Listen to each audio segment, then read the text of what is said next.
What's a price point that's way too low for mobile bar businesses, and how do we combat these low ballers coming to us trying to get our services at a very discounted rate? Let's get into it. Question from Veronica. We need some help with pricing. There's a client wanting 2 signature drinks, 40 guests.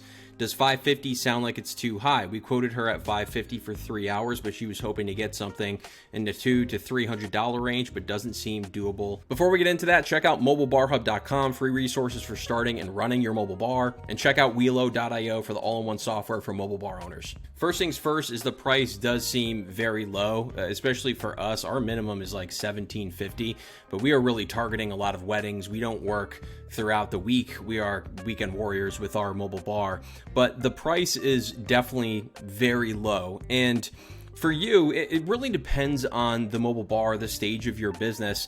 You may just want exposure for your business. That's why I always try to not say, hey, that price is way too low, never do an event like that. At the beginning of our mobile bar business, we did a couple events that were like $600, and our goal was to just meet people, hand out our business cards, gain some exposure, get some awareness with our business, and that definitely helped us early on. But there's 3 things going on with this potential buyer. The first one is they may just have no budget. Maybe they don't have a lot of money for this type of event. Maybe it's an event where they've had the conversation where they're very aware of what mobile bars do and what mobile bartenders do offer, but maybe in their minds, they're like, hey, we just want a couple drinks. If we can have somebody pouring wine and cracking open cans and just maybe pouring signature drinks out of a spout, that would do the trick for us. We're not trying to break the bank and spend $1,000. Number 2 is they may be very early on in their process. So think about anything that you've bought that is a little more expensive or a little out of range. It could be a piece of equipment, a car. You'll have that initial sticker shock and you'll say, okay, I don't want to spend that kind of money.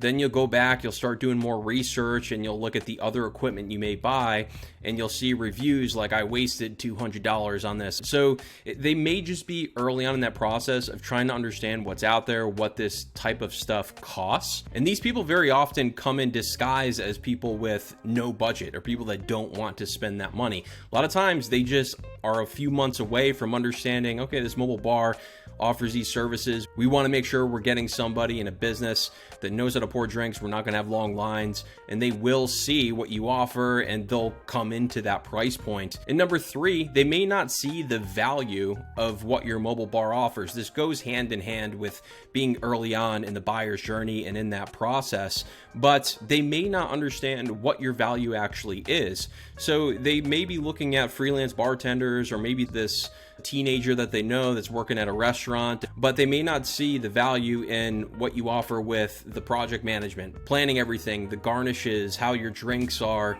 over the top, how you're going to create this experience with your decor and your trailer and your bar and your expertise. The lines are going to go quickly. Or you may just have the equipment like the beautiful tossware and the bar mats and the shakers and everything that's needed to run an event outside of just simply bartending. And at this point, when you're on the phone and you're talking to somebody through this process, and I'll let them know, hey, naturally everybody's trying to save on their budget. I completely get it. If you don't want to spend the $1,000 or the $2,000 with us and you want to get something that is a lot more in your budget for that $200-$300 range, here's what I would do. So what you're going to have to do is get all the inventory, get the mixers, get the alcohol.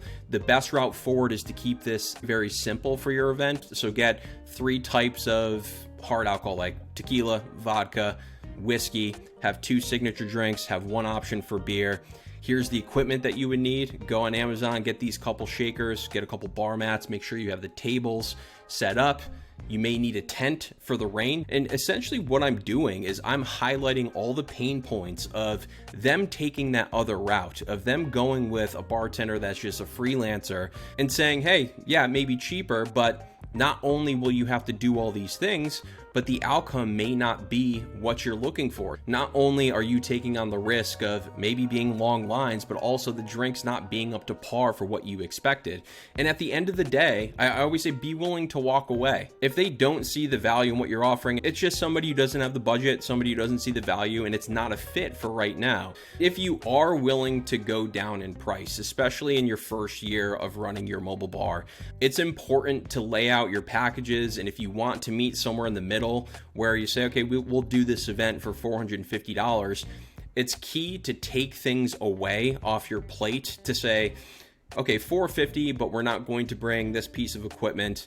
You're going to be in charge of the inventory. We're going to have to expense it and bill you for that. We want a testimonial in return. We also want to have a tip bucket out there front and center. And we want to be able to create relationships and hand out our business cards if we're going to be taking this much of a cut into our profits. Be sure to like and subscribe if you got any value from this video and if you're thinking of starting or running your mobile bar, and we'll see you in the next podcast.